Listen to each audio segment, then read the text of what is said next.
Hi again. Welcome back to the show. It's Dean, a humdinger for you. While the rest of the country burns and Alberta tries to pretend it's Texas, we have the former deputy premier of the province of Alberta. His name is Lukaszuk. He's going to join us to talk a little bit about what he sees going on. How is history repeating itself in that shit-hot province right now?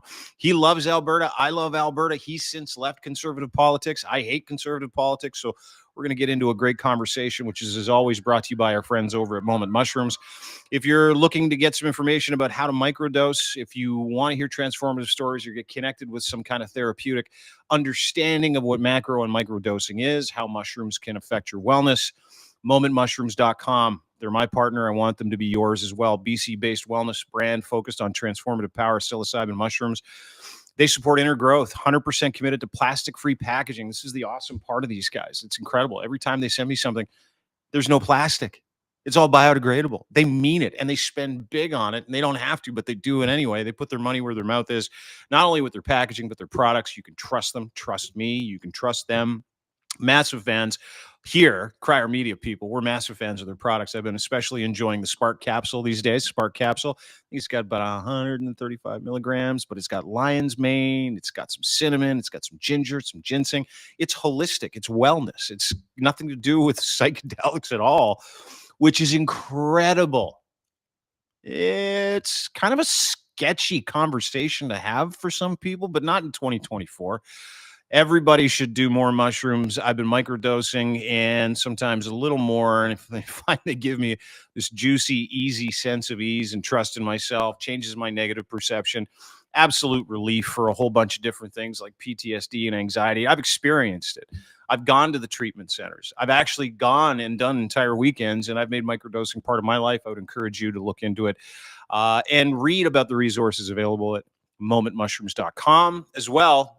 Join their community. It's incredible. dailymushroom.co. They just kickstarted this incredible newsletter and community. It's the biggest newsletter when it comes to the business of and the therapeutics in psilocybin mushrooms. It's incredible. Join tens of thousands of people all looking to educate themselves. They're a trusted voice. They just want you to come and join the community so that you can actually go and look at this information yourself. You can read studies from Johns Hopkins University, double-blind placebo studies for people that have actually just gone through this crazy end-of-life conversation. PTSD, concussion symptoms. We're going to have Dan Carcillo on the program, former NHLer, Stanley Cup champion, who has cured himself through a variety of different means, including psilocybin. So he's got incredible business down in the United States when it comes to treating other guys, helping people transition. Same with Dylan Moskovich. I mean, it's an emergent thing. Plant-based medicine is a big deal. And it's a big deal because it changes your negative perception of the world around you. And it allows you, in my experience, to get past some of those things you have a hard time getting past. Get deparalyzed. Go to momentmushrooms.com and check out the biggest online psilocybin mushroom community in the world and join the Daily Mushroom newsletter at dailymushroom.co. So without further ado, I always like saying that after we transition from like the client stuff into the guest stuff. Thomas Lukaszuk. I think I'm saying his name correctly. Lukaszuk. Great guy. He used to be the deputy premier of the province of Alberta. He was an MPP in the province of Alberta. He held major ministerial roles in the province of Alberta. And now he's on the outside looking in. As a matter of fact, not only did the UCP, the conservative right-wing radical weirdo party of governing the province of Alberta, deny his membership, they sent him his money back and said he wasn't good enough. He wasn't crazy enough to be a member of that insane right-wing religious crackerjack conspiracy chemtrail party. So I saw this and I wanted to give Thomas a call. We had easily one of the best conversations I've had with anybody from that province who wanted to shed light on what is really fucking happening in Alberta. How is it possible that a small, very, very militant group of religious psychos have been able to take over conservative politics and therefore the entire province of Alberta? Alberta is staring down the barrel of seceding. We talked about that. We talked about the conspiratorial nature of the premier of that province, who told everybody she was Ukrainian and Cherokee. Not true. Ate a whole bunch of ivermectin. That didn't help her COVID. And on top of it, she thinks chemtrails are a real big deal and thinks that women shouldn't actually go get mammograms. Oh, there's the same person that said cancer's your fault. Yeah, that's the premier of Alberta. Thomas does not have a great relationship with her. So I gave him a little ringy ding on the weekend. And I said, hey, Thomas, can we talk? I'd love for you to shed some light on who this person is and whether or not you would leave your children with the premier of the province of Alberta, Danielle Smith. So without further ado, there it is again. You're welcome. Please welcome to the program the former deputy premier of the province of Alberta, the honorable, and I mean that. I don't mean that very much when I talk about politicians, but he's not a politician anymore. The honorable Thomas Lukaszuk. Ladies and gentlemen, enjoy. Lukaszuk. Thomas Lukaszuk. Nice to see you. I'm really glad you took the time to join me today. It's thanks for having me. Pleasure. Dude, it's always nice to talk to. I'm from Alberta. Went to University of Calgary. Grew up in Drumheller. Spent some time in St. Paul. Spent some time in Edmonton. I love it out there. I mean, you are hard pressed if you've ever been to that beautiful, cute little city of Calgary, and you can see the mountains in the backdrop, and you drive into the foothills, and you get Canmore, and you get Banff and Kananaskis, and then the little miniature villages that you go to on the way, the size of the trees, the tunnels. Going through Calgary when you land there, and that entryway into the mountains, into the Rocky Mountains, and then getting into British Columbia, specifically the Lower Mainland, might be the most beautiful drive in the world. It is, and I'm biased because I'm in Edmonton. Actually, I'm in St. Albert, just outside of Edmonton. And as you know, we like to have this little feud with Calgary. But landing in Calgary, if somebody's flying into Canada via Calgary, just descending over Calgary and looking around, the view is spectacular. And it's a wonderful province, and always has been. And the people are great in Alberta too.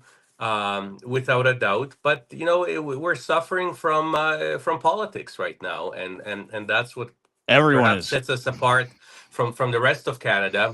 This is the bastion of conservatism, and for a long time we're proud of that because there was a different definition of conservatism, but now we tend to be a bastion of this new neoliberalism, whatever you want to call it.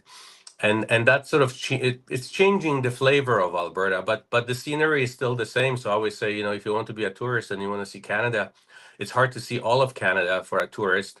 I say come to Alberta and maybe British Columbia. It's a good sample of Canada. Yeah, you get it all. The topography, Sure. You get everything. You get farmland, you get the mountains, you get the foothills, you get the just swooning mountains. Like nothing can prepare you for when you're driving into and you see the Three Sisters when you're heading into Canmore. Nothing can prepare you for. And dude, I grew up there. I went back there like last Christmas, and I'm like, and I went back there last Christmas to do a documentary with David Parker, who we'll talk about in just a second. And not only it was the dichotomy of what's going on in Alberta, because it is still this incredibly beautiful fucking province, like just stunning province. But there, to your point, there's a very dark feeling in that province right now, like very dark feeling. And I think Alberta's getting a bad rap, and that's why I wanted to talk to you today, because you're one of the conservatives, former conservative. You were deputy premier of that province. You were a member of the legislature for 14 years. And by the way, the very first Polish-born member of the legislature, and you come from a hardline country, and we're seeing hardline things. So I'm really glad that you took just a minute to kind of talk to us about it. But let's get into that darkness. You're talking about Alberta having a political problem. You're also having a political problem in Alberta with the politics of Alberta today. So where do you want to start? Because what I don't want to do is I don't want to paint Alberta as this, and I know you can joke, uneducated province full of, religious zealots and hillbillies. It's not. It is. It's anything but uneducated. As a matter of fact, there is a lot of unrealized potential over here in this province. I always used to say that Alberta is the province that honestly can feed, heal, and energize the world. We have that capacity not only from natural resources, but from our post-secondary institutions. University of Alberta, University of Calgary, are something that we're very proud of, and there is a lot of potential. People who are working in the oil and gas industry are very highly educated. We are definitely the place where trades thrive, and our Institute of Technology, both in Calgary and Alberta, produces some of the best craftsmen and women in the world. So the potential is phenomenal. But there is this reputation, and that's because of the politics. Alberta has embraced populist politics. It probably is spearheading that movement in Canada, and that's unfortunately reflecting on our reputation. Yeah, is it ever? I mean, it's Alberta, Bama. I've heard that a few times. I've heard Alberta, Arkansas.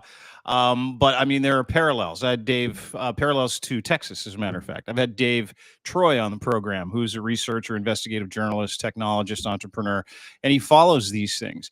And he basically said in a podcast the other day, he's like, dude, like Alberta and Texas are on very similar paths. Self-governance, right? There's a real movement for Alberta to secede. I believe that's what the Bill of Rights was kind of all about, which is hilarious. We'll get to that in just a second. But do you feel like the province is getting a bad rap because of Danielle Smith and the United Conservative Party? Or do you feel like, hey, Alberta's changing and these are the values of the majority of people in this province?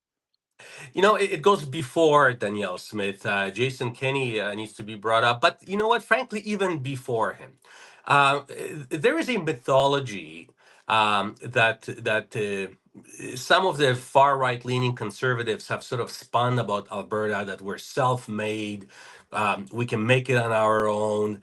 It's this hardy province made up of cowboys who don't need laws or rules. We settle things with a gun if there is a conflict. And it's a sort of self-perpetuated mythology. And unfortunately, some people have been trying to live up to this mythology. But frankly, I've been living in Alberta over 40 years now, 45 years. And I see a totally different Alberta. It's Alberta that is made up of compassionate, well-educated, well-traveled people. But for some reason, they're silenced, and this sort of hardy right-wing populist rhetoric is winning the day. Maybe because it is more controversial, and as you know, if it bleeds, it leads in the media and elsewhere. But also politicians, starting really with individuals, even in our old progressive conservative caucus. We had the Ted Mortons of this world, who co-wrote the firewall letter, which basically meant our own police, our own pension plan, separate from Alberta. So that movement already begun there. But then comes in Jason Kenney, and he wants to merge two parties. He wants to become a leader, and he starts attracting those people into the party. See, the difference between the UCP, the United Conservative Party, and the old Progressive Conservative Party that I was a member of is we always had these ultra right winger populists in our caucus, but there It's was a not new. balance. Yeah, like these radicals aren't new people. Like you've They always aren't had these new. kinds of. Okay, go ahead. Yeah, yeah. They Because aren't you new, guys but they were you kept a tempered. lid on them for a long time. We kept the Yeah. lid on him. There was an internal feud in our caucus and cabinet meetings. We would fight, and usually some kind of a compromise policy would emerge, which still was perceived to be right wing for rest of Canada, but it already was a compromise within our caucus. Comes in Jason Kenney and opens the barn doors wide open and welcomes everybody, and by doing so ostracizes individuals like me and sort of centrist, center right, progressive conservatives, and that old wild rose movement, that old reform party movement basically takes over conservatism without any counterweight. There are no progressive conservatives in the UCP caucus right Mm. now, and if there are, you can probably count them on fingers of one hand, and they're silenced. So now you have that far right fringe that was tempered within the PC caucus, running the roost. And Jason Kenney, he and I had some famous or infamous fights. But one thing I'll give him, I always thought he was an astute politician. But for some reason, he thought that he can bring in what I call the crazies into his caucus, into his party, use them for votes, and then somehow get rid of him. But the problem is, you sleep with dogs, you get fleas, you can't get rid of them. And Danielle Smith even further embraced them because she was one of them. She was one of those fringe political activists within Alberta that came in, during the UCP times, and now she's running the province. So there is no counterbalance. So there is a vast majority of what Ralph Klein would have called severely normal Albertans that have no voice. Yeah. Yeah. And you touch on Danielle Smith. I'm glad you brought her up. Do you know her? Do you like her? Have you met her? You guys I talk? know her. I know her rather well Yeah. because when I was deputy premier, she and Premier Redford, Alison Redford, literally detested each other to a point where it was almost too much because it was beyond politics. It was personal. So Redford would always make sure not to be in the house, or particularly in question period when Danielle would be in the house. And Danielle was the leader of the opposition of the Wild Rose. So I've been fielding her questions in the House, for months, if not years, as long as she has been a leader of the opposition. So we got to know each other from that perspective. Was she always like this though? Like, listen, there are two Danielle Smiths, right? There's Wild Rose, radio host Danielle Smith, advocate for the Koch network, advocate for the Fraser Institute, the woman who used to write for the Sun and talk about how secondhand smoke's not that bad because she was getting paid by Big Cigarette. So there's that person, the opportunist as a politician, and I get that. I understand that, but she's done a 180. Right. And I know why she's done a 180. I would love your take on it, because the same person that stood up and recorded a video about how she was going to remove rights for gay kids, trans kids to transition 5 years previous, cried in the legislature saying we need to protect the rights of each one of those children. So that as a microcosm is a 180. And can you point to something? Have you noticed the same thing? Am I way off? Well, you know what? I don't think she has done a 180. I think there is only one Danielle Smith. The moment we met her, she was a young woman writing, I believe, for Calgary Herald. Some of the most ridiculous articles, as you said, about smoking being good Secondhand for smoke. you. That was my favorite. She's like, what? Yeah, It's not well, that bad. Keep smoking, everybody. and then she was arguing that we shouldn't have computers in schools, that computers are sort of a fad, and kids should be doing everything on paper, and they should be programming on paper. And the list sort of went on and on. Danielle Smith is an individual that, for one reason or another, and I have no expertise in diagnosing her, but she is extremely susceptible to conspiracy theories. She almost thrives on them. She sees a conspiracy under every rock, and she sees herself as a researcher, a Google researcher, and she gets to the bottom of things. So there is a consistent trend from her youth in journalism, if you can call it that way, to her political career. She always saw herself aligned with anti-establishment, individuals who are undermining science, universities, the rules of debate and conduct in the legislature, courts, police, anything that brings stability to society and in any way is seen as an authority on a subject matter. She was undermining it, and always was sort of aligning herself with very, very fringe characters, both in Canada and throughout the world. So that has never changed. She tells you that she does research on chemtrails, and actually spends time researching and talking about this. Her stand on COVID is unbelievable. She now within the last 2 weeks was telling women not to get their breasts examined for cancer because there is some new thermal technology that she somehow researched, which is bogus. She's talking about the dental care, that we no longer need to go to dentists because there's some kind of a holistic care for our teeth. It just It's it gets so crazy. bizarre. It's crazy. It's out of this world. But she's always leaned that way. Now, She is So very intelligent. she's always been conspiratorial, right? Like that's what a lot of people that know her or stump for her to try to help her reputation as saying, oh, she's not conspiratorial. They all say that not all of them. Some of them say, no, she was kind of never like that. So you're just saying that those views were effectively muted, but her ability to be swayed by those things has always been there because she's always been susceptible to misinformation, disinformation, because she leans that way for some reason. Like it's like, Well, somebody called her a political magpie. You know, she looks for shiny objects, and she just collects crap, garbage. As long as it shines and appears interesting to her, she will pick it up and run with it. can I go through Um, some of those with you? Just a few. Specifically one that she dropped yesterday that I think is hilarious. Some of the conspiracy theories she's into. Chemtrails, of course. Remember that?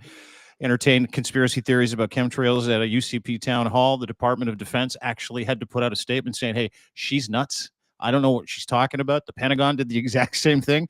That was a couple weeks ago.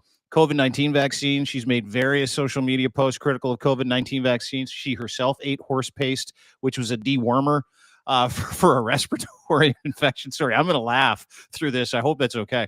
The Ukraine conflict, I want to get to that with you because it's part of your heart. It's part of my heart too. What's going on over there? She promoted conspiracy theories about the Russia-Ukraine war, including questioning legitimacy of breakaway regions, citing a theory about a U.S. secret-funded biolab in Ukraine. I mean, there you go. Residential schools, question whether or not the unmarked graves were really unmarked graves. And the one that she put together recently, and I want your thoughts on this, because I believe this is part of her leadership review and the AGM that is going on, if I'm not mistaken. They're going to take a vote, and I want to put this on the screen for you, Thomas. They're going to take a vote on a new policy, a proposal to stop labeling carbon dioxide as a pollutant and instead celebrate it as a foundational nutrient for all life on Earth. I mean, and by the way, I'm not making any of that shit up, right? I'll read to you. This is from the National Observer. My buddy Max Fawcett's the lead columnist there. They put out a great piece. The proposal to stop labeling carbon dioxide as a pollutant from fossil fuels, by the way, oil-rich country, of course you get it, and instead celebrate it as a foundational nutrient for all life will be up for debate this November at the UCP's annual general meeting. The resolution includes abandoning Alberta's net zero targets, flies in the face of scientific consensus, global scientific consensus. The carbon dioxide emissions created by human being fossil fuels is one of the primary drivers of global warming. How about those like softball-sized pieces of hail in Calgary this year? How about that one? The increased temperatures in turn cause more frequent extreme weather. We all know how it works. The policies resolution put forward by the Athabasca Barhead Westlock Red Deer South constituency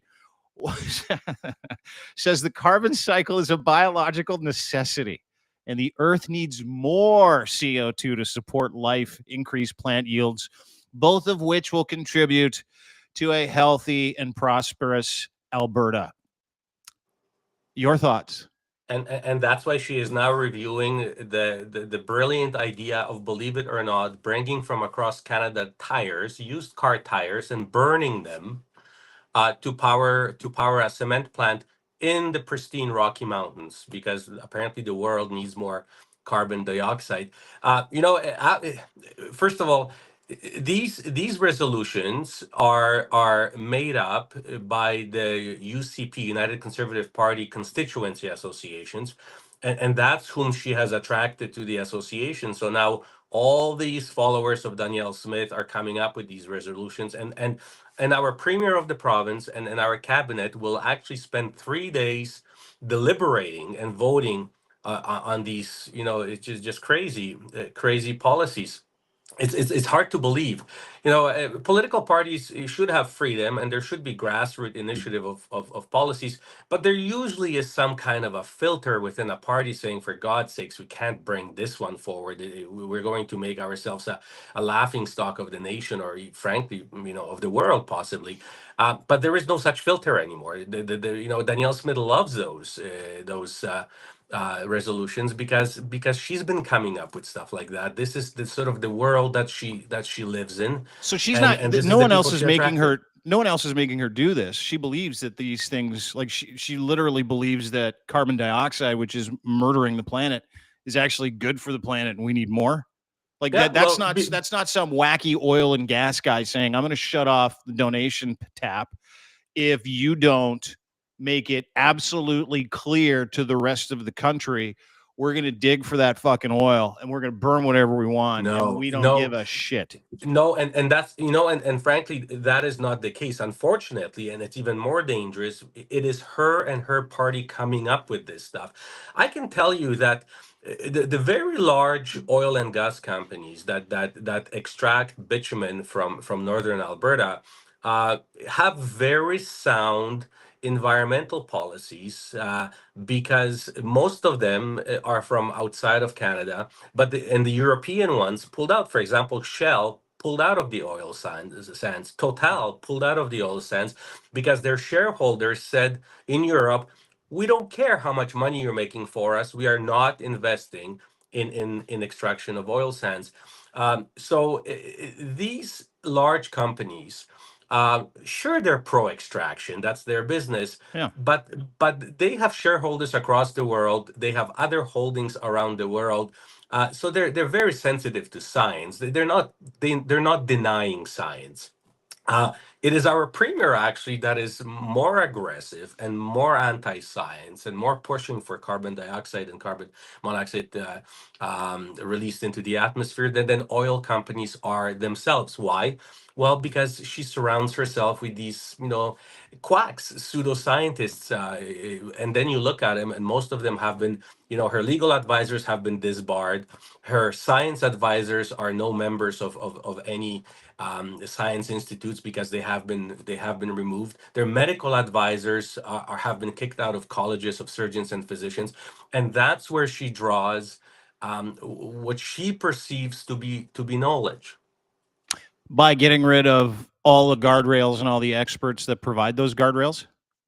Well, that's exactly what it is. And after this convention, carbon monoxide will have more rights in Alberta than a gay child. Great point. And you're not wrong. That's what I just read. I mean, you can't the Bill of Rights itself, I mean, is as ridiculous as anything that I've ever read, but it just keeps in line with all the other ridiculousness. Like for them to say that that carbon dioxide is a building block of life and we need more of it. It not only flies in the face of science, it's so fucking stupid. And it is so painfully obviously stupid, like the anti-trans portion of that bill that she's trying to push, which is we're going to prevent you from making decisions in the freest province in the country. We're going to prevent you from enjoying your child's transition if that is what they want for themselves, right? This is the same person who said, and I quote, unvaccinated people get treated worse than Nazis. This is the same person who said unvaccinated people are the most abused and disabused group in this entire country. She effectively tried to draw a straight line to the Second World War, and we know what she was talking about. Of course. Like it is absolutely asinine to me, who's sitting on the other side of the province with Doug Ford, who's also a blithering fucking idiot. And you can see his criminality coming from a mile away. But at the very least, I believe he kind of thinks science is real. What you're talking about and what you're telling me today is the woman that is in charge of your province, your premier, believes in all the woo and is getting ready to absolutely stack the deck with idiots when it comes to saving the lives of people in that province. And that's the danger, because there is still some weight to the office of the premier, and when the premier of a province tells you some ridiculous thing to be a fact, and when her cabinet sits behind her and nods, every single one of them, no one even shakes their heads, pointing to the fact that they somehow don't agree with that.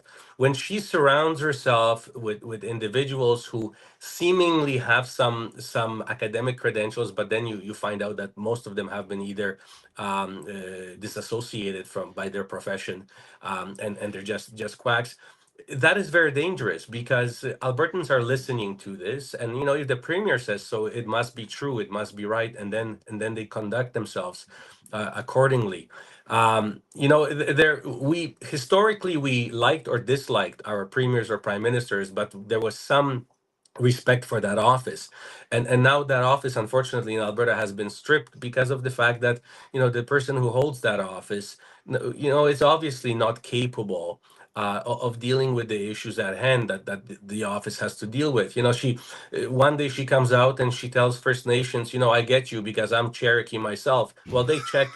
There is not a drop of Cherokee blood in her stream. She says, well, okay, I didn't research it well enough, but I thought, then she tells that she's Ukrainian and her grandfather immigrated here because he fought communists. Well, so it was checked. No, her great grandfather immigrated to North America before communism even existed in Europe, pre Bolshevik Revolution. And you can go on and on and on. But most normal people don't research. They hear it, they accept it to be true, and Yeah, they go, oh, unfortunately, she's a premier. She's not lying to us, right? but if there's a woman, a female premier of this province, Yeah. telling a young woman that she no longer needs to check her breast for cancer from a preventative perspective because there is this better way of doing it that's cheaper and more accurate, that woman may actually believe it because it's my premier. She's a woman. She obviously knows what she's talking about. She's the boss of the health minister. So I'm going to listen to it. So and imagine if somebody doesn't go for proper scanning and misses a lump, and the consequences could be dire. But there is this disconnect. She doesn't understand the fact that words matter, Yeah. and that there are true experts who are not there to destroy the world, or they have no hidden agendas. They're simply experts on matters in science, and they are there to assist her and to provide her with evidence-based policy suggestions. Two big words, evidence-based, right? But she's not That's the interested. difference. Unfortunately, she's not interested in that. So the onus now is on Albertans to somehow seek their own independent advice, and the message should be, listen to your medical doctors, listen to your universities. They're not there to they don't have some kind of a conspiratorial plan to somehow destroy Canada or the world.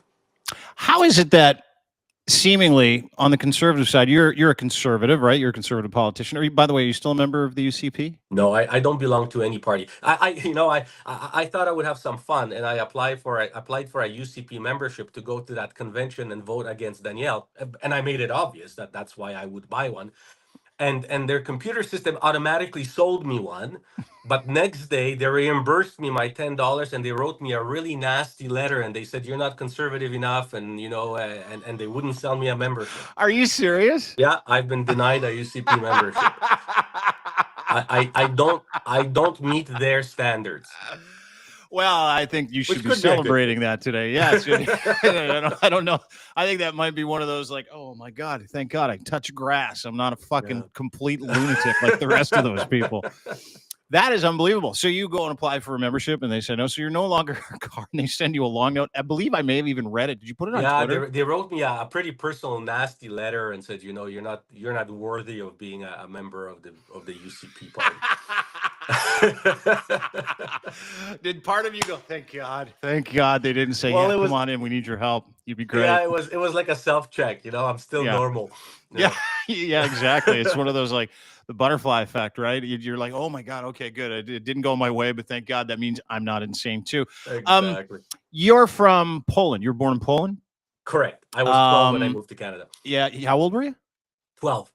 Okay. I'm an immigrant too, from England. Came over when I was 2. Awesome. So love this country. Grew up with my dad saying things like, hey, if you commit a crime, you're going to get deported and we're not coming with you. So I was like, oh, I got to mind my P's and Q's. I better not. So I've always had this like incredible appreciation for this country because of the stories that my dad told me, about growing up in really industrial England and what he could do when he came to this beautiful country. He comes here, he gets a job in radio, he becomes a radio executive. Within 5 years, he owns a radio station. He's like, this is the fucking greatest country in the whole world. I can't believe I'm here, right? And so there's this real appreciation, and I understand the talking points from back home and how different it is. You talk to a guy like Senator Charles Adler, recently assigned Senator Charles Adler. about his conviction being an immigrant to this country, because he is. He came from Hungary. Right. Parents put him in a backpack, brought him over. He tells the story so beautifully. Your parents, Better Life, same thing. They brought you here for very, very similar reasons. But one of the things that stood out to me when I talked to a guy like Charles, and I did not come from a communist country, as you and your family did, as Charles did. One of the things that stands out to me is guys like you seem to be uniquely qualified when you express anger or frustration about what's going on in your province of Alberta, that you've heard these authoritarian talking points before. This is personal to me, and the talking points and some of the language that we're hearing, not only in Alberta, but I'm hearing that kind of a language also from our federal opposition leader from CPC, Poilievre, and throughout the world. Trump really mastered it, and it reminds me a lot of what I remember from Poland. December in 1981, I wake up, go downstairs from our apartment, and there are tanks, armored vehicles everywhere. Martial law begins, and you never forget the smell of tear gas. It stays with you forever. But it resonates even more with the stories that both sets of my grandparents who survived World War II were telling me about, not the war, but before the war. How did it all begin? What kind of language, what kind of politics was taking place? And very recently, I was building a playground with a group of volunteers in Cambodia, and I spent some time over there in the fields of death. And again, the stories are identical. And what it is first you get rid of the people who can possibly oppose you. And in Shakespeare, they say you have to get rid of the lawyers first. It's not because they're bad guys, but lawyers get in your way of doing what you want to do. They defend human rights and they will challenge you in courts. They're nothing but a nuisance to a totalitarian leader. So you need to get rid of lawyers. You need to get rid of scientists. You need to get rid of medical doctors. You need to get rid of professors, because they will challenge you, and they will throw facts on the table, and they will make your life miserable. So you discount them all, you discredit them all, and there what Nazis were doing is, they would, if you were wearing glasses, spectacles, that means you're a person with education, usually, because poor people, uneducated people, didn't wear glasses. Those were the first targets. In Cambodia, the first thing they checked was your hands. If you didn't have any calluses, that means you probably were well educated. They got rid of you first. So we're seeing, maybe not as extreme yet. We need to be cautious, but we're seeing the same sort of method of discounting anybody with education. The more letters you have behind your last name now, the more they will attack you, because you're discrediting this lunacy that they're trying to push forward. And you're seeing that with Trump, you're seeing that with Danielle Smith, you're seeing that with Poilievre, and you're seeing with Le Pen in France, and wave of populism that's happening with Orban. uh, that whole group of leaders that is now united under the Harper's led, what's it called, IDU. IDU, International Democratic Union. They all have adopted this sort of a method of discrediting science and knowledge and replacing it with populist slogans and theories that make people feel good, and promising to bring back a country that never really existed, playing on racism, on xenophobia, telling you, you're the good guy, and if not for those bad guys. So in Germany, it was Jews. For Trump, it's Mexicans. For us right now, as of recent, are immigrants and refugees. There's always someone causing you to be less happy than you could be because you're the good guy. So what does Danielle Smith do at her upcoming next week convention? She's bussing in tons of Muslims, but she won't bring them into the same hall with the rest of her supporters. She's actually having a separate meeting with them. And she will tell them what they want to hear. And she will promise them private Islamic schools, and Islamic Sharia law mortgages, and an Islamic statutory holiday in Alberta.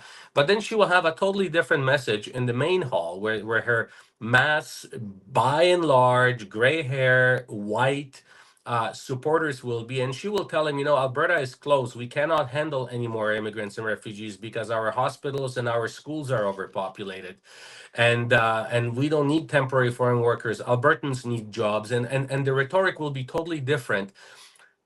And what I find interesting is that I always thought with the advent of social media and internet, you could not send two separate contradictory messages to two separate groups, but somehow you can, because they don't read the same media. They don't draw their information from the same sources. So you actually, ironically, in a time of instantaneous, transfer of information, you can go to one room in the same convention center Mm. and deliver one message, and then go to another group behind the wall and give them a different message, and those messages shall never crisscross. And that's populist politics. That's not leadership. That's playing on people's fears.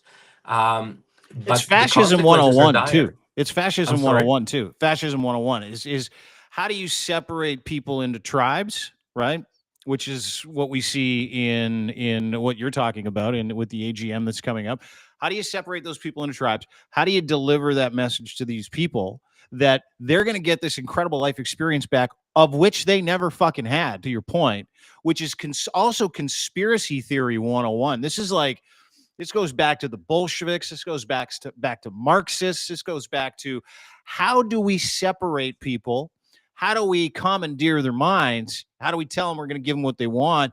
And we'll do fucking none of those things, right? We'll do none But of those things because we're just using these people as a transactional means to get power. That is exactly why they separate people into tribes. That is why they super serve those tribes with totally different messaging. And they try to not mix those people. They try to say, hey, listen, we don't want these people to understand. Ezra Levant uses that. I had a conversation with a gentleman named Kalen Robertson who used to work for him. Huge, huge, huge podcast for us. It's exactly how he does it too. He separates people into demographics and then he super serves those people with fear porn. And here's the catch. And this is what I find interesting. And we do a ton of work in this space. And it's like one of those things that I have to understand. I have to understand how the hearts and minds of people have been captured. Because I grew up hearing stories in Nazi Germany because my grandfather fought on the beaches of Normandy. My family was one of the first people in Hitler's bunker after they took him out. Like, this is important to me because that's what they fought for. They fought for my ability to understand what's going on around me, and they fought against this kind of authoritarian bullshit. But to your point, not only have they been able to separate and capture those people, they've been able to effectively tell those people a story about their impending doom if they don't give them these politicians, if they don't give them their power, if they don't come with them to get rid of experts, because those experts don't want what you want. We know what you want. It's not science. It's not peer-reviewed, evidence-based anything. It's the religious freedom to be able to not get vaccinated. It's the religious freedom for you to be able to do whatever you want. And by the way, those guys, Trudeau, everybody else, progressives, they're monsters. So they've taken you away from this beautiful existence, which again never happened, which is why you hear bring it home, bring Canada back to Canada, make Canada great again, all this other bullshit. It's all a lie. We've had the exact same problems, the exact same existence, but they've managed to separate those people from real reality, augment their reality, gin them up with this crazy story about this fucking Camelot that they used to live in, which they never did, and tell them, look at those guys over there. And it's all of us, right? It's atheists, it's liberals, it's progressive, it's anybody that doesn't buy their bullshit. And so now you have a straw man for those people that you've separated from reality. And you're also telling those people, by the way, you don't have to do anything. We'll take care of it. Give us your vote, give us all your money. And that is exactly what fascism was. That is exactly how Hitler took over the National Socialist Party. That is exactly how it works. It works on human psyche extremely well, and they're tapping into the basics. We all remember the past better than the present. We think it was, our youth was wonderful, and we exaggerate the stories of our youth. We sort of, there's something grandiose about our past. Yeah. But now things are not as good as they used to be, right? Sure. Yeah. It's a common theme. And it's not true, because if you actually look at the numbers and at the data, things are as good or even better. But we remember things to have been better than the present is. So the mechanism is very simple. and they all use the exactly same formula quite effectively. You reach out to a generic person, and I'm telling you, you're a good guy. You're the good guy. You work hard, and you do whatever you can to make your family happy and to make some money. But your boss is horrible, never happy with you. Your teacher was never happy with you. Your wife is never happy with you. No matter what you do, there is someone lording over you all the time, and you're the good guy. That person who very often can relate to that message says, finally somebody gets me, somebody finally understands me, and that creates a bond. So Hitler did that in Germany after World War I was paying reparations. There was massive inflation, there was massive unemployment, there was hunger in the streets, and this guy comes in from Austria, not even a German, and says, you are the best people in the world. You shouldn't be paying reparations. You deserve better. You're the chosen nation, and I'm your leader. He's not even a German. And they needed to hear that message. Finally, somebody's listening to them and not telling them the rough reality of the economic situation, sells them on a dream, and they follow him like sheep, ultimately to be the sacrificial lambs. Trump does the same thing. He says, I'm your leader. I'm one of you. Well, let's face it. He's a billionaire. How is he a leader of the common man?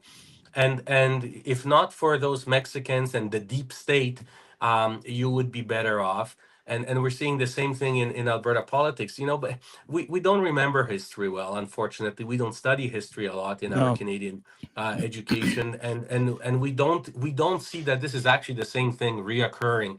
And currently, all the authoritarian states are using the exactly same formula, but unfortunately, it is effective. It's effective because they're not just using it physically where they are, right? They're importing it and exporting it. Sure. Like You know, the India thing. Like who wanted who wanted to be locked up during COVID? I didn't, but I obeyed the rules because I sort of get the science, and I trust my medical doctor when it comes to medicine. yeah. So I do what I have to do. But then Danielle Smith comes out and says, "The hell with that! You don't need to be locked up. Fire up your trucks, block a couple of borders. Organize a convoy to Ottawa." And they call themselves freedom fighters, right?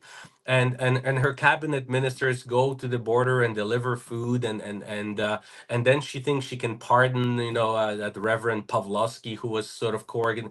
And but the problem is, many of these truckers wouldn't have done and wouldn't be so emboldened to do what they have done if they didn't know that they have the leader of the opposition, the premier of a province, an entire cabinet behind them. That gave them sort of wind in their sails. If every leader in this country was saying, this is wrong, we will not protect you, you will be prosecuted, and you will pay the consequences for it, I'm sure the reaction would have been different. But when you have the highest office in the province, not only nodding at it, but actually verbally, overtly endorsing what you're doing, where homeless people were camping in Alberta and Calgary, the provincial government quickly cleaned up those camps, just basically booted them out.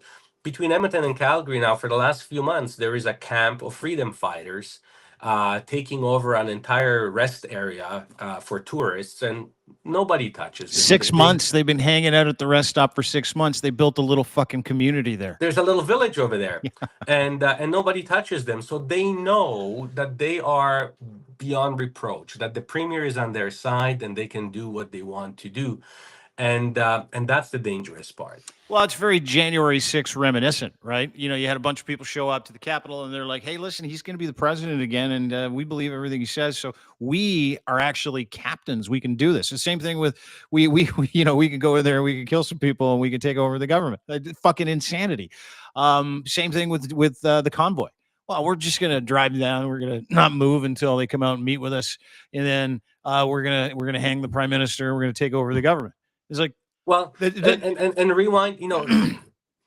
I always say to Albertans, rewind the tape, let's say 15, 20 years. yeah. Could you imagine a premier, Ed Stelmach, Ralph Klein, David Hancock, inviting Tucker Carlson to Alberta and holding rallies in hockey arenas and being photographed with him. And then Tucker Carlson literally from Edmonton flies to Turkey and then to Moscow to spend time with Putin.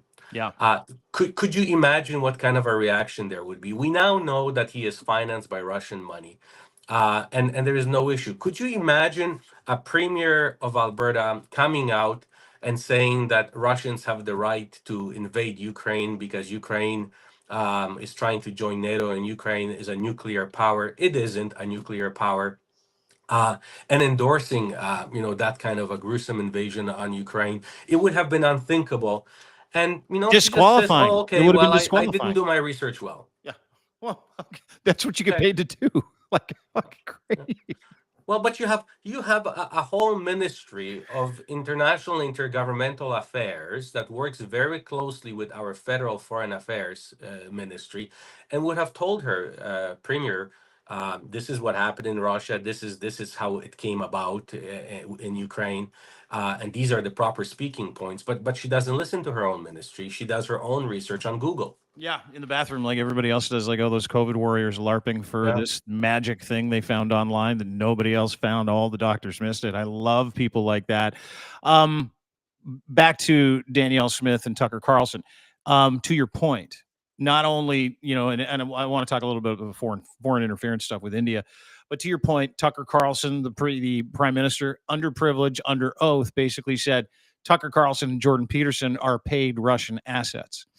So, not long ago, to your point, both of those people were pictured side by side with Conrad Black, your premier, Tucker Carlson, and Jordan Peterson. Jordan hasn't said much. Said I might sue the prime minister, which he can't because he's a fucking idiot.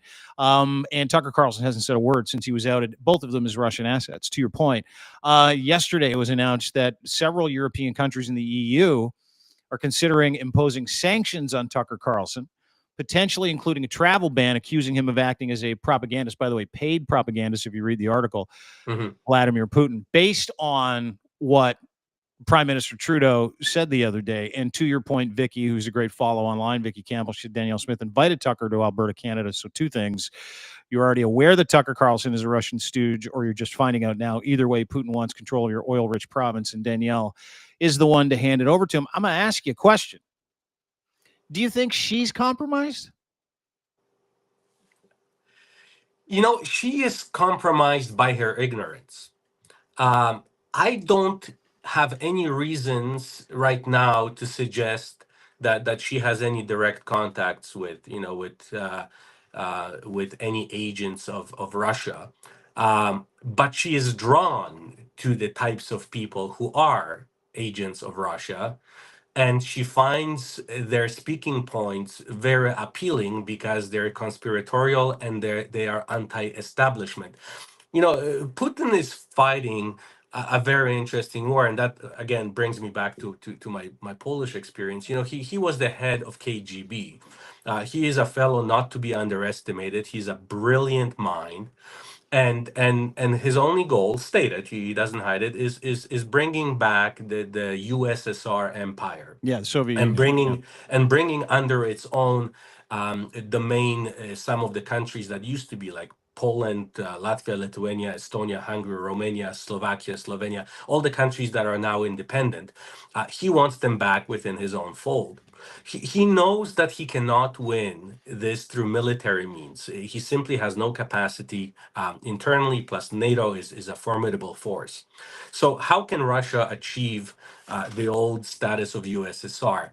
Through basically destroying the order in democratic states, undermining democracies throughout the world. He's been extremely effective doing this in Poland, with the Polish Law and Justice Party infiltrating it, and now there is an affair after affair of politicians being directly linked to Moscow. He's been backing Le Pen in France. He's been backing Brexit, and that's your heritage. Yep. To a very large extent. He's been backing Trump. We know that for a fact. And he also is eyeing Canada. What he really wants to do is create chaos. And when there is chaos, and NATO allies start fighting among each other, that is his way in. So some people like Tucker perhaps are directly related to him and are doing his bidding in the United States and in Canada, and others are simply useful idiots. And I would say that Danielle Smith falls into that useful idiot category because she simply unknowingly repeats and proliferates this kind of information, but we would be giving her too much credit, saying that she is somehow directly related. That's heavy. That's heavy. I don't disagree, but I mean, I've been surprised by more if you're watching this foreign interference trial. And I mean, a carbon copy response from Danielle Smith to a guy like Pierre Poilievre. But to your point, you mentioned it earlier, things that are easily Googleable, right? Things that you could easily say, okay, well, this isn't right, seems to be a uniquely conservative strategy to employ. Hey, if they Google it, we're fucked, but let's just pretend it didn't happen. To your point, the India affair.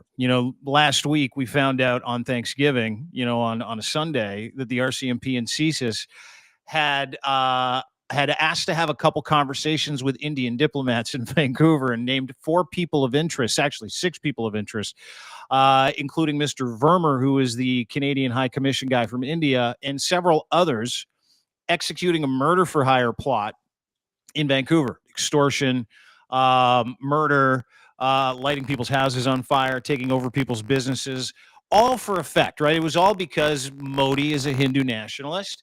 They don't like Khalistanis. I get it. I hate all religion equally, but Modi killed and was conducting murder for hire plots in Canada, on Canadian soil, of Canadian people, right?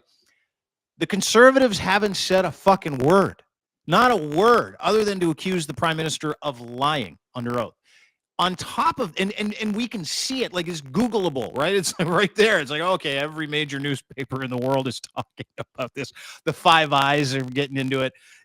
And then we find out, previous to that, the same people with the India High Commission and the Indian government meddled in the Conservative leadership to give Pierre Poilievre a leg up on the leadership, which he indeed won. He's also not talking about that. And I want your opinion as a former conservative, someone who's clearly standing up to this bullshit, because, again, uniquely conservative perspective.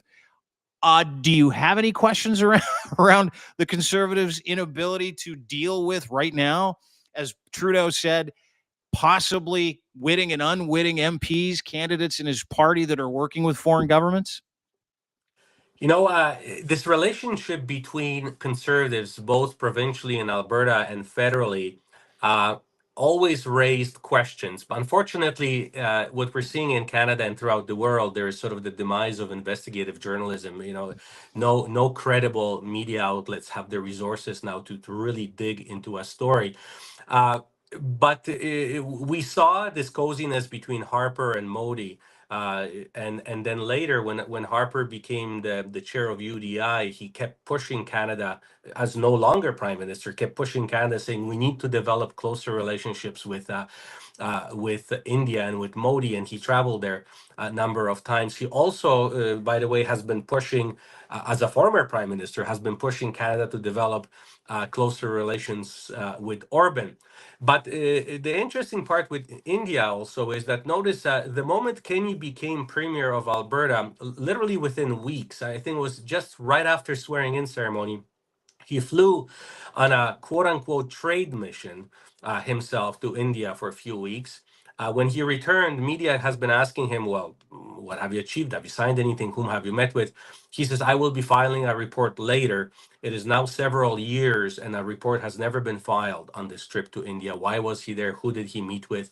What was accomplished? It simply sort of was left behind. I should also remind you that when Kenny ran the leadership race that was investigated by our CMP, one thing that we never got to the bottom of was there were thousands of generated email addresses to whom memberships were sent, and then those recipients of these memberships who never knew that they became members of the party ended up voting, and they never knew that they ended up voting. So it was all fictitious.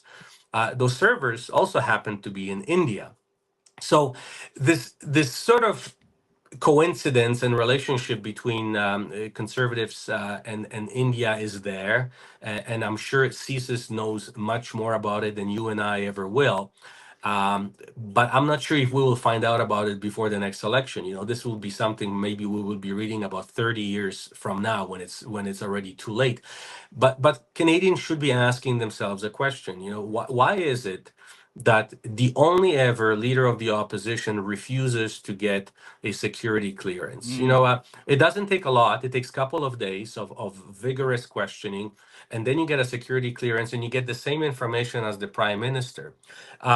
Yes, it precludes you from telling lies, and you can't reveal all the facts, but he can't reveal facts now either, Poilievre, that is, because he doesn't know the facts. His answer is, my chief of staff has the clearance, so that's good enough.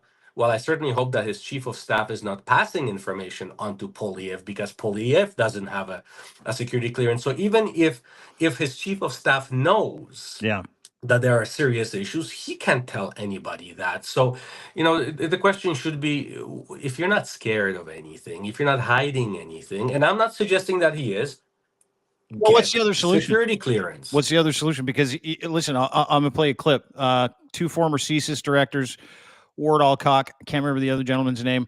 They weighed in on this, again, going back to easily Googleable. One of the things that Pierre Poilievre and his talk about media, his media partners at Post Media, Brian Lilly, Laurie Goldstein, Warren Kinsella, all the old cats are going, hey, he's got clearance. Like, I got threatened by people for suggesting that he did not have his background check. He did, like, for 2 years. I've been doing it. He doesn't, right? We both know he doesn't. And he's refusing to sit for it. Gives this lame excuse that he'd be hamstrung, which it's our national security. So yeah, it prevents you from lying about it, to your point. But people are allowed to talk about it. You just wouldn't be allowed to talk about names, right? So he's got all this fucking heat in his own party that gives him plausible deniability as well if he doesn't actually know anything. So there's that one part. He actually probably is benefiting and has benefited from it, which is what the NSCOP report said. Hey, he won the leadership. India helped him. So why would he want to get any of that out of his party? But to your point, the lie that they've been telling is he had Privy Council clearance when he became an MP. So now, for everybody out there, and I'm just a couple former CSIS directors, I'll take their word for it instead of anybody like Jackie Delaney or Rick Bell or anybody else who maintains that this gentleman, that Pierre Poilievre indeed can see top secret stuff. He cannot. And here's the explanation from two former CSIS directors. Let's watch this together. It's interesting.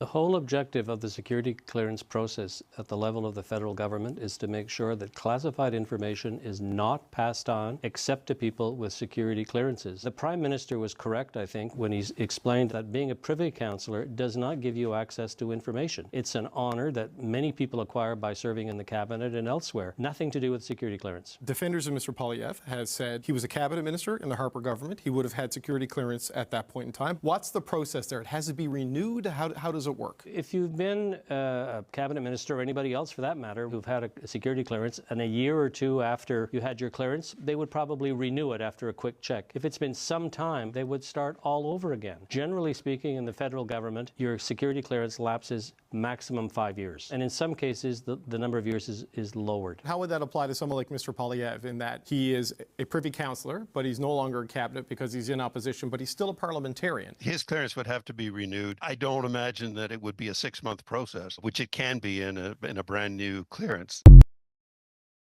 There you go. There you go. Yeah. And to most Canadians, maybe most people don't understand what Privy Council is. So when you become a cabinet minister, you're sworn into a Privy Council, which is a old historic British way of saying you're sort of a counselor to the Queen. But provinces have privy councils as well. They're called executive councils. So look at it this way. I have not been in office since 2015, and I am still a member of the Alberta Executive Council. I actually have those two letters behind my last name. It really means nothing. Since Poilievre has not been in cabinet for many years now, he gets to say that he is a member of the Privy Council, and that's why he gets to keep his honorable title. So you have members of parliament who used to be in cabinet 20 years ago. They still get to have the honorable title. That means that they were in Privy Council. Same goes for Alberta and other provinces. But it doesn't mean that you're cleared. You have no access to privileged information. And when you are cleared and when you are briefed on national security matters, that means you simply can't reveal them. But the fact is, Poilievre says he would be hamstrung. Well, how would he be? He can't reveal him now either because he doesn't know him in the first place. So, but it sort of confuses people, and people say, oh yes, liberals are trying to shut him up.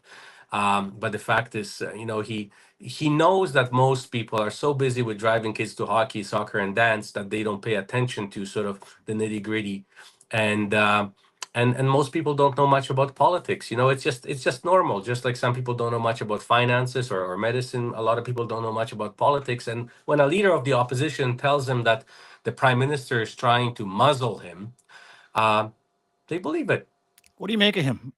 What do you make of Pierre Poilievre? And not just this, like, first of all, do you think he's compromised? And what's your take on his vibe, who he is, what he's trying to accomplish? So let's divide it. Is he compromised? I think there are reasons to believe now that he is compromised.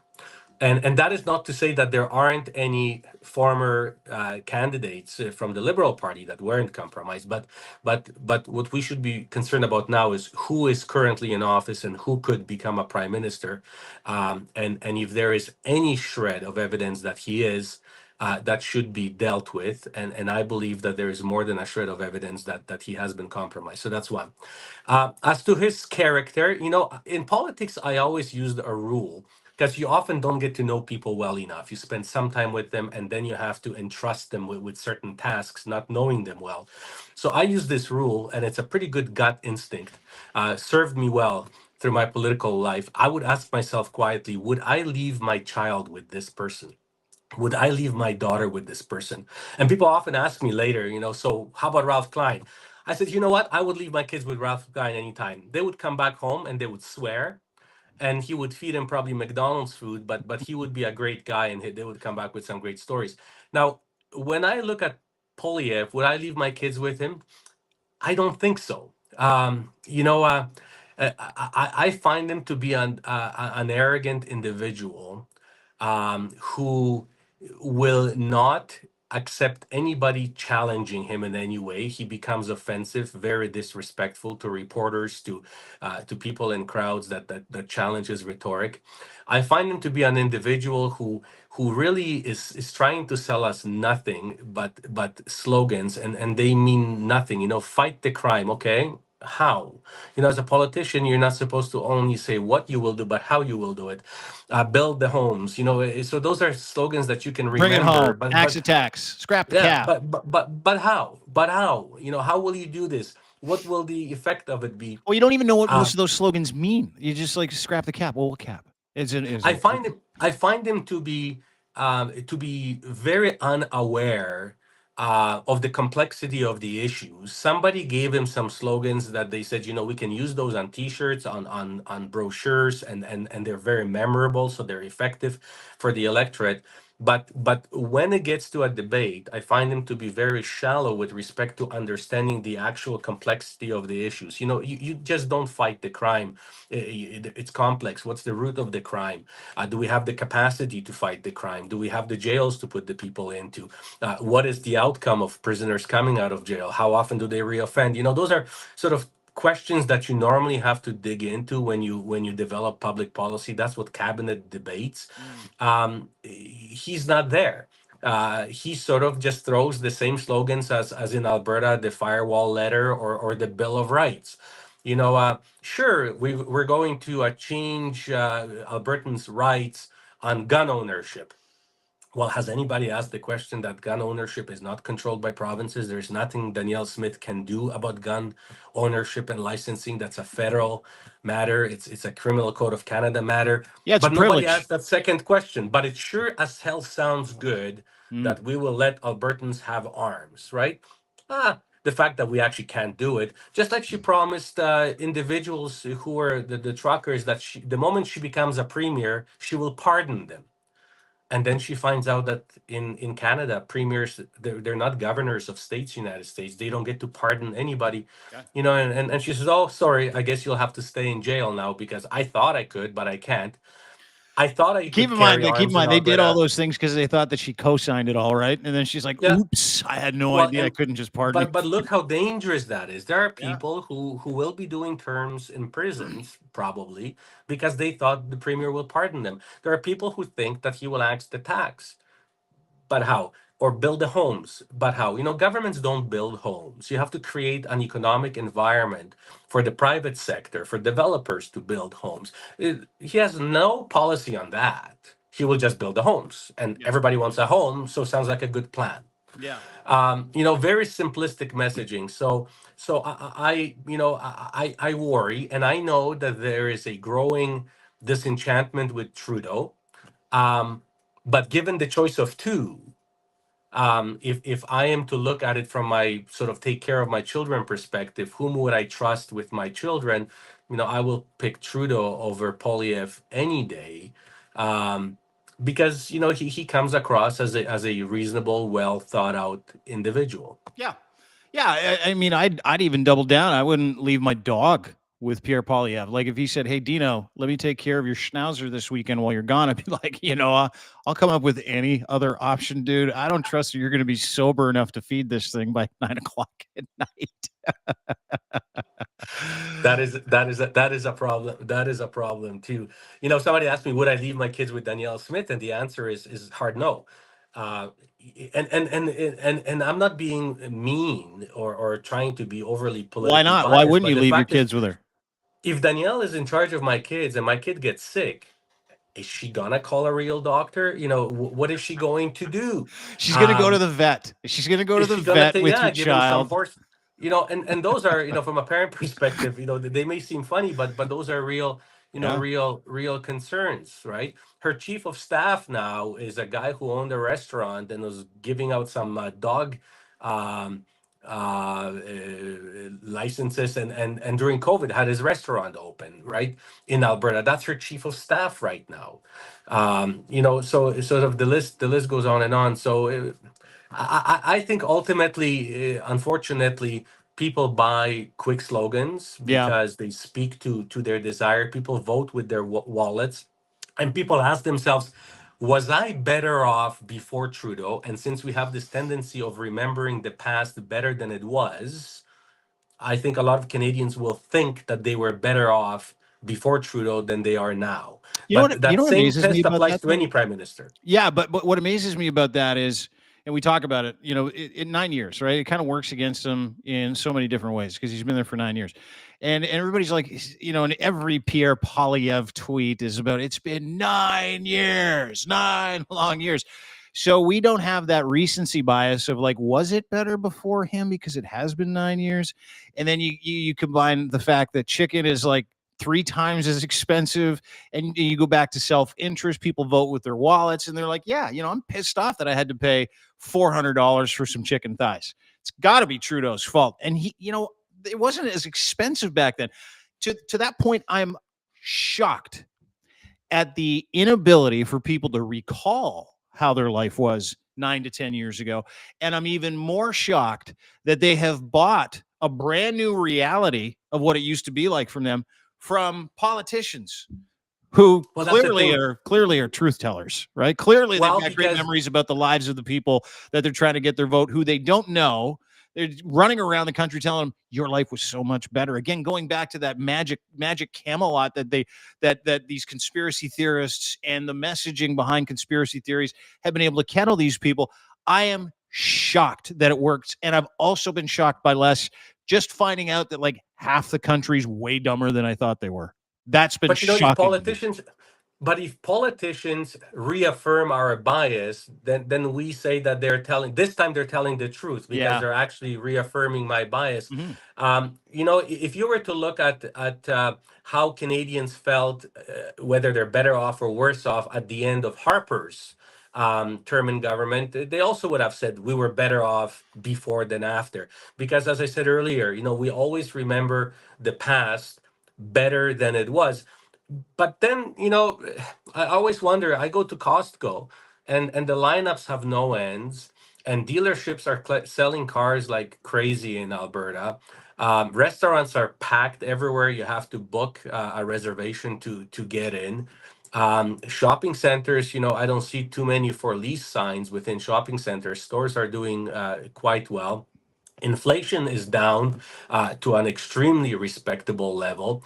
Uh, but as a politician, you cannot be telling people you don't know how good you have it and things are actually good when they believe that they used to be better off. Houses are selling in Alberta.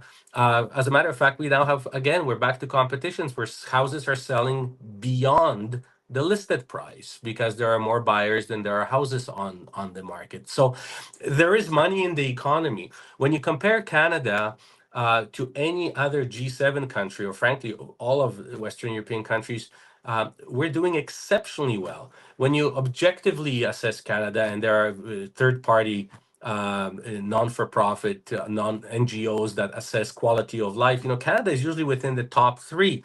Canada is the number one country where everybody wants to immigrate to. And immigrants do a lot of research because when you leave your home and everything that you have known, Yep.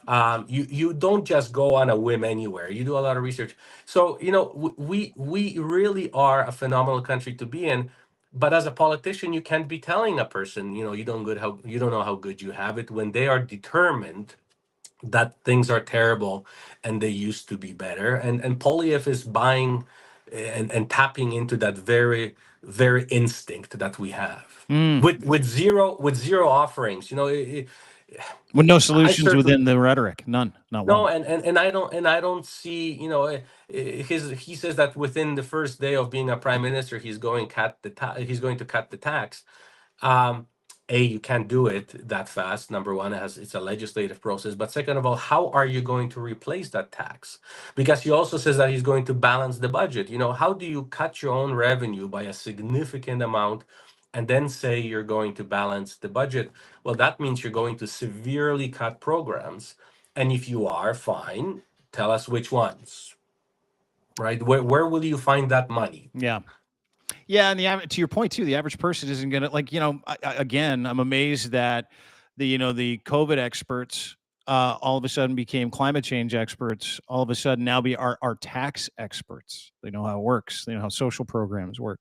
But to your point, it's the same rhetoric from every single person that believes that pharmacare is bad for you, free insulin's bad for you, free contraceptives bad for you, and again. Not bad for one single Canadian. Not one. A pharmacare bill is not bad for us. It's good for all of us. It's free. It's free. And then they're like, it's not free. It comes from the taxes. And then we're just going to get taxed again. Well, I mean, we're one of the most taxed nations in the world. We get it. But we have social programs. We have free healthcare. There's a social contract that you sign when you move here or when you're born here where you're like, oh, I get it. I get to make a bunch of money and live in this beautiful country and exercise my democratic right. And I got to take a little off the top to help people. And that help might be there for me one day too when I need it. But we are not one of the most taxed countries in the world either. We are only highly taxed compared to United States. But in United States, you don't have the programs that we have, and you end up paying for them out of pocket. So when you actually look at how much Americans spend on their own healthcare and other insurance plans, and you convert that into a tax, they're not that far off either. But when you compare us to the rest of the developed Western world, and I'm thinking of the entire continental Europe, our taxes are either at par or below. When you look at Scandinavia, our taxes are significantly below. So this whole rhetoric that we're overtaxed, and it's interesting because I, as a member of conservative government and caucus, we were always talking about cutting taxes, but we never have, because the fact is that once you become government, you realize that all these programs that you maybe whined about are important. You realize how important they are to Albertans and to Canadians, and you also realize that you have the responsibility of at least attempting to balance the budget, which means you need revenue. Now, Alberta has this offset from royalties, but goes up and down. But every time the price of oil is low, we're running massive deficits in this province, which means we simply are not carrying our weight with taxation. Federal government has to do the same thing. So there is Poilievre is no messiah.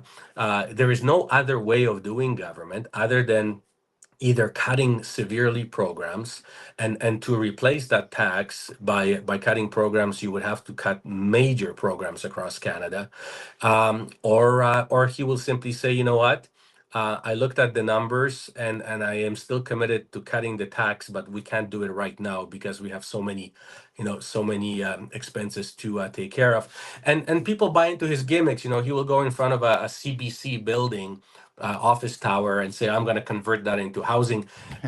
Don't forget that Preston Manning said that he is going to convert the residence of the leader of the opposition into a bingo hall. Those are sort of statements.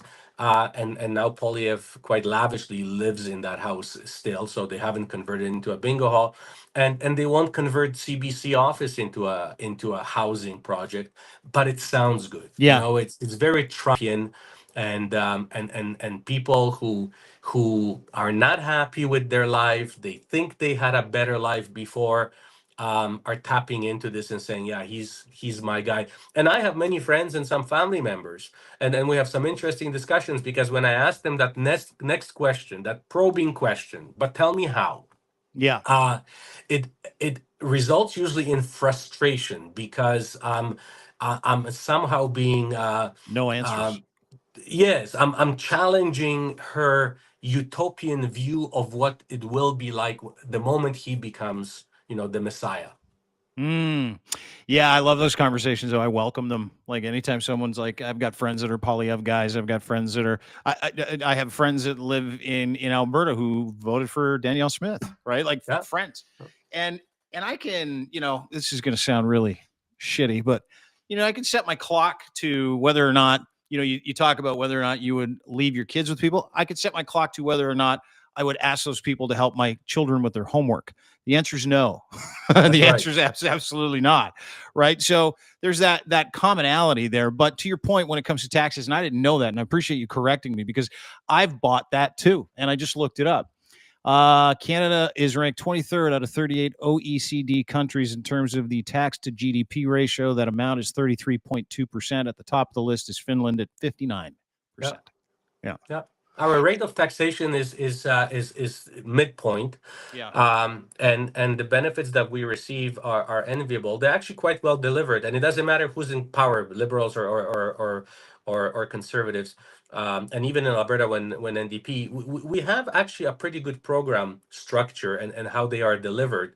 Now, Alberta is sort of trying to pull away and saying, no, we can do this standalone. That would be disastrous, because it only increases the cost, because bureaucracy, you deliver the same program twice, which isn't a conservative thing to do. But overall, our governments are quite lean. So another mantra that you always get, from conservative candidates, and in our caucus, it was used that the bureaucracy is too fat, and we're going to make the government smaller. Yeah. That we need to. It's that anarcho-libertarian bullshit, right? Yeah, It's the same thing. middle management, too much middle management. We're going to cut it out. Ralph Klein also ran on that. The fact is that once you get into government and you actually look at the structure of government, there's always a little bit of fat that you can trim, but it wouldn't even register on taxation rates, because it is so minute. A lot of candidates and people who have not been in government have this misconception of how large government is, and they don't appreciate how complex government is, and just simply to run on a slogan saying, I'm going to cut bureaucracy by 20%, is misinformed. It sounds good, but once you get into government, it really can't happen. And yes, you can outsource a lot of work to private sector, and in some cases it works exceptionally well. Alberta, for example, we spearheaded liquor stores. We don't have really, we don't at all have Alberta Liquor Control Board's liquor stores anymore. It's all private. It worked very well in one end, not so well in other areas. So there is a limit to what you can do, and since subsequent conservative governments already had shots at it, we're pretty well there, and there's nothing that a new conservative government will do to make Canada's federal government any smaller. Well, they'll tell us that they will, though. But all of that is Well, rhetoric. Harper To would your have point, done it.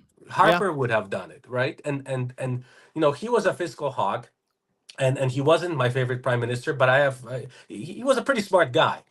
He was a pretty smart guy. And he was a hawk with respect to trimming, the red tape and bureaucracy. Sure. And he, when he was running for office for the first time, was promising it, and he gave it a serious look. And this is where we're at.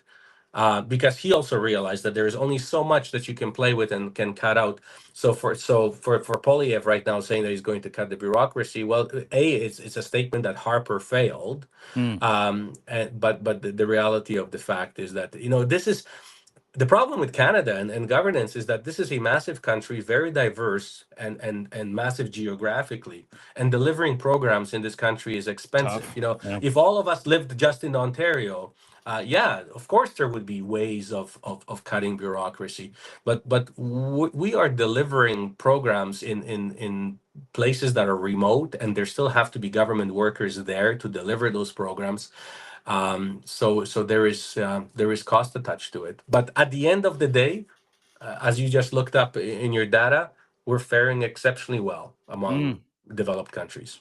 Yeah, lowest inflation rate in the G7. Canada is positioned, if you read Forbes, Bloomberg, the last couple of weeks, they put out an article on how well positioned Canada is to take advantage of not just AI, but taking advantage of renewable resources and green energy. I mean, we really are setting the pace. So to your point, more lies you don't have to believe when you hear these people go, Canada's the worst. We suck.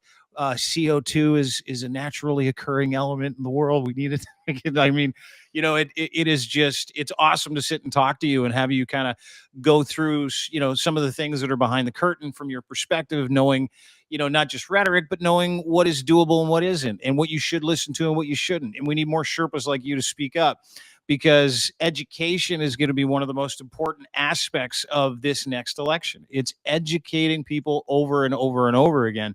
And if I know one thing about uneducated people, they're not looking forward to being educated, because that's like getting punched in the face when you're not very bright, right? Like, it's like someone said, hey, that's not how it works. That is an affront. And to your point, they found community. They found a group of people who are like, yeah, we're going to affirm all your biases. That's right. All you have to do, and we're going to fix your whole life, your miserable life. All you have to do is give us all your stuff, and we'll go take care of business. Don't worry about it. So we have to be sensitive to that. I had an interesting conversation with my next door neighbors over a glass of wine yesterday. Exceptionally well educated, but not really much into politics. You can't tell a person you're wrong, you don't get it, you're uneducated, because you're simply ostracizing them, and they will that much more cling to their community that makes them feel better, and shares their misinformed points of view, because there's that sort of sense of reaffirmation, makes us feel good. Sure. The challenge to I think Canadians is find a neighbor, find a family friend, one or more if you can, and instead of telling them how wrong they are, share with them some of the factual information. Say, I get it, this is what you believe in, and that's fine, but why don't you read this article? Or why don't we spend 15 minutes and talk about it, and let me ask you some questions, or answer some questions. Last thing you want to do is make someone feel stupid. Yeah. Because that's a surely lost vote. We have to show them the respect that they deserve. And the challenge to every Canadian is, next time you vote, bring one more person with you. Our rate of participation is still low. And the problem is that angry people vote. If you're not happy, you will go out on the street and protest. You will go out and vote. Happy people don't vote. They don't protest. There is no protest pro things. There is only protest against things. So we and you and I now talking, and our listeners, we're a little bit of an echo chamber. Odds are that they will agree with most of what we said. Now, everyone that listens to us right now should find someone who actually disagrees with them on everything, and try to bring that person along. But it's bringing them along, not fighting them. Yeah, that's a good point. I mean, people have been marginalized through language, which I also find somewhat weak. But you're right. I mean, there are days where I'm capable of having that conversation. There are days where it's like, you know what, I'm not interested in going down this road with you, because that in itself is a fool's game too, right? Is you have people who are so hardened, they've made up their minds already. They're not looking for a conversation. They're looking to convince you, or to pull some arrow out of their intellectual quiver and go, "Hey, here you go." And they don't have any arrows. That's my point. It's like, oh, you got nothing. No, they don't. No quiver, no bow. Thomas, thank you. I really appreciate you and what you do, and I appreciate. Yeah, not many people like you that are willing to kind of step out from behind all the bullshit and go, okay, that's enough, right? And you've done that. You've done it effectively for a long time. As a fellow immigrant who loves this country, I want to thank you for the story that you told about why you're here, what brought you here, and your love of this country, and the fact that you're no longer a card-carrying member of any party, a lot like myself. I find some kinship, and I really appreciate you taking a minute to talk to us. Where can people get a hold of you? And tell me a little bit about Halal Mortgages as well before I let you go. Well, catch me on Twitter. I spend a bit of time there, and it's my last name, Lukaszuk AB, standing for Alberta. So Lukaszuk AB, or at Lukaszuk AB, and just join the conversation there. Halal Mortgages is interesting because the riding I used to represent for nearly 15 years has a very high Muslim population in Northwest Edmonton. But after I left office, the Muslim community approached me and said, Thomas, we never really talked about this, but there is a problem in Canada, and pious Muslims can't obtain mortgage. Or frankly get any loan from a bank for a number of reasons. One is that the money that banks have, they consider dirty money. And by the way, Christians were the same in Europe up until I believe Vatican I, where that's where a lot of anti-Semitism comes from, because Jews could have banks and lend and borrow money, and Christians couldn't. But the reason Muslims consider bank money dirty is because banks invest in anything that makes a profit for the shareholder, which often could be alcohol, casinos, arms, pork plants, and you name it. So the money is invested into things that Muslims would call haram, sinful things.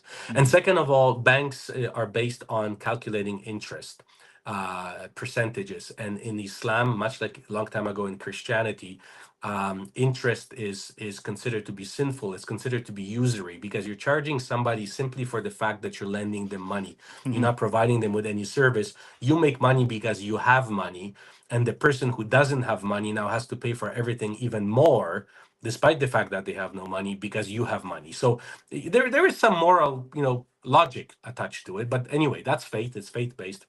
And they asked me if there's any way that one could put together a form of lending that both adheres to Muslim principles, but also is perfectly legal and gives you all the consumer protection of Canadian law.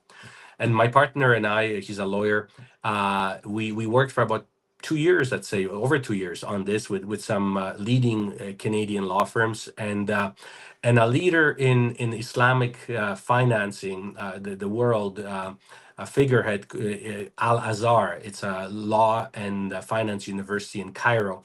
And we developed a program that actually meets those standards, and we spun it out into a business, and now we provide halal mortgages to Muslims. Is that ever fascinating? I saw that. I knew that you had a halal mortgage company since leaving politics. Well, I didn't know any of that, but it makes perfect sense, right? It makes perfect sense. You got people who strictly have to adhere to a certain type of whatever ideology, the things that they have, and that precludes them from owning a home because they don't want any of that money coming from any kind of industry that is opposed to their core belief system, right? That's right. It's kind of fascinating. I didn't even know they did that. Good for you. That's and I didn't know about it when I was in office working with Muslims, because they almost accepted their faith that they will never own a house, that they will, they will always be renters. Sure. Or many of them actually have been saving cash somewhere till they can buy a house with cash. And that's always an elusive target, because, prices of houses go up. Yeah. I tell you, it's a business, it's for profit, but is it ever rewarding having families, come you think they'll never own a house? Yeah. Oh, there's a lot of crying and happiness going on. I really enjoy it. Well, dude, listen, congrats. Great idea. I really appreciate you taking some time to kind of educate us, me personally here. I love talking to people that know all kinds of shit that I don't. And I think that the more that we get people to have these conversations, just like, hey, fill me in, like, let me know, give me your I agree. opinion. You're close. Like, tell me how you think. Tell me what you feel. How is it different? Oh, hang on. Here we go. Am I back? Can you hear me? You still Yeah, got I me? can hear you. Okay, yeah, Mhm. sorry. I think that, people like you have a unique opportunity in this space, like to be able to kind of share your experience, but your experience and then set it against historical examples to be able to bring people along to say, hey, we're ringing a bell here. And that bell is getting louder and louder and louder. And you're one of those bell ringers in this country that I've really come to appreciate. So thank you. I really appreciate you giving me I a think minute I've today. been given a unique opportunity to come from a country that turned literally to shit because of totalitarianism, and Canada welcomed my family with open arms, and I love this country, but I want us to be like this. I want us to be as welcoming and caring and inclusive as we were when we came here, Yeah. and it's my way of paying back. Mm. There were Canadian families that came to the airport to welcome us in Sydney, Nova Scotia, and brought groceries to our house next day. And now I'm doing the same thing. And if we continue doing that, we'll be fine. Thomas, really nice to meet you. Thanks so much for taking a minute Take today. care. All right, take All the care. There you best. go. Yeah, you bet. Bye-bye. Former deputy premier of the province of Alberta, longtime progressive conservative, now a politically homeless. Albert, that's the stuff, right? That's the stuff right there. More people like that have to care about telling you the truth. More people like that have to connect dots. That's how we're going to get through this. And here's the other thing. And I have a mind to do this, and I'm working on something with a few different people in this space. You have to vote. You don't have to find smoking guns online. You don't have to fight your neighbors. You don't. You don't have to get involved in conversations that are over your head or you're ill-equipped for. You don't have to give away your shame. All you have to do is vote. Super, super simple. We're pretty apathetic when it comes to voting. Super low voter turnout in this country, and specifically in the province of Ontario. But you have to vote. And you got to know where to vote. You got to get registered, all that stuff. If it means something to you and your mind and your peace of mind, if you've been stressed out, if you're tired of watching this fucking river of lies float by to tell you what your existence is and what you have to believe, vote. I don't care who you vote for, but you have to vote. If you're this mad, vote. Don't Google. You can Google if you like. But don't put more hate into the world. Just vote. That's all you have to do. We're going to be okay. Thanks to Thomas for joining us. Again, you can find him online at Lukaszuk. AB is where you can find him. Great guy. Really appreciate him doing that on a Saturday. It is Saturday, isn't it? And thank you all for joining us as well. Don't forget, you can get everything we do at Crier Media. Go to crier.co for more details. You can get everything we do at our YouTube page as well, Crier Media YouTube page. Give us a sub. Make sure you rate, review. I think that's what you do there. Also, the audio version of this podcast, you can view it on YouTube. You can check us out on Twitter. We're on Facebook, Instagram as well. But the audio version you can find at Apple, Spotify. We'd love it if you could download and sub as well. And share this with your friends. Share this podcast with people who you think need to have a quick listen. Share it with Danielle Smith's friends. Share. And have a wonderful day. Thank you for being part of the show. I want to thank our partners over at Moment Mushrooms for making this possible as well. Moment Mushrooms has been helping people understand microdosing for a very long time. They're my partners. They should be your partners as well. It's very difficult to find people that want to educate you when it comes to mushrooms, when it comes to psilocybin, when it comes to transformative stories about healing with depression, anxiety with psilocybin, focus, lower anxiety, elevating your mood and performance, optimizing your health. Listen, mushrooms are a miracle. They've been around for billions of years. They're not going anywhere. They're like the perfect organism. And it doesn't matter if it's lion's mane. It doesn't matter if it's psilocybin. You need more mushrooms in your life. So go to momentmushrooms.com. Make sure you check them out there. You can read a little bit about transformative stories. You can have a look at some studies. You can have a look at some products as well. And you can kind of start the beginning your journey, your understanding. Part of my wellness journey should be part of yours as well. Don't forget Daily Mushroom, dailymushroom.co. Go there today. Join that club. They're going to send you an email, and you will have access to some of the greatest resources when it comes to mushrooms, psilocybin, macro, micro products, where to go, what to do, who to trust, and who to talk to. They've also got support for people that are looking for therapists as well. dailymushroom.co. I'm all in. You should be too. Have a wonderful day, everybody. Appreciate you doing it. Make sure you go and rate, subscribe, wherever you find us, YouTube, Apple, Spotify. I think that's it. Have a great day.